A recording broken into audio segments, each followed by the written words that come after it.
Itong mga nangyari ngayon sa ating bansa, isa lamang itong fulfillment sa prophecy na nakasulat sa Bible. Sabi dito, "This know also that in the last days perilous times shall come." Hundreds of years ago, nakita na ng Panginoon kung ano ang mangyayari sa ating panahon. Hindi na ito mapagkaila na ang nangyayari ngayon ay katuparan lamang sa propesiya sa Biblia. Ang sitwasyon ngayon ng sanlibutan ay parang isang babae na malapit ng manganak, at dahil dito naramdaman na niya ang sakit sa panganganak.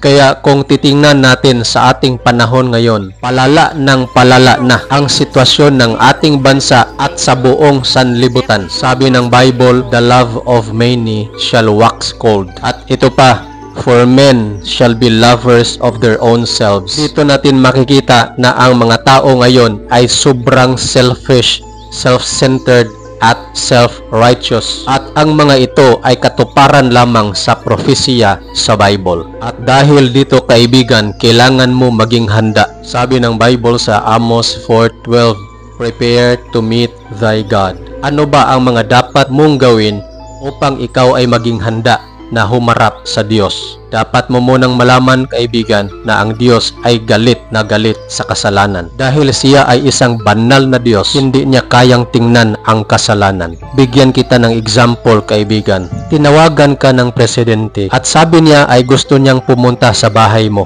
Ano ba ang dapat mong gawin, kaibigan? Siyempre, maghanda ka, di ba? Lilinisin mo ang buong bahay, yung mga kalat sa bahay mo, i-arrange mo, lahat ay gagawin mo dahil ayaw mong humarap sa presidente na sobrang dumi ang bahay mo. Tama ba?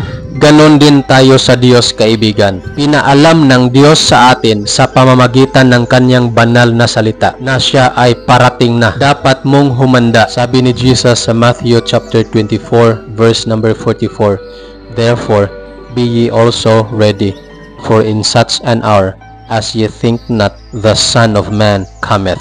Ano ba ang mga bagay na dapat nating gawin para tayo ay makapaghanda sa pagbabalik ng ating Diyos? Dahil ang Diyos ay isang banal at ayaw niyang tumingin sa kasalanan. Ang unang dapat mong gawin, kaibigan, pagsisihan mo ang lahat ng mga kasalanan na nagawa mo. Lumapit ka ngayon sa Diyos, kaibigan. Hingiin mo ang kanyang kapatawaran ng iyong kasalanan. Sabi ni Jesus sa John 6:37, "Him that cometh to me, I will in no wise cast out." Huwag mong patagalin, kaibigan. Do it right now. Huwag mong i-postpone ang preparation.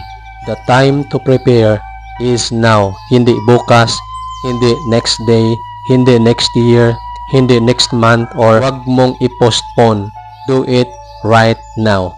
Sabi ng Bible, "Now is the accepted time, and now is the day of salvation."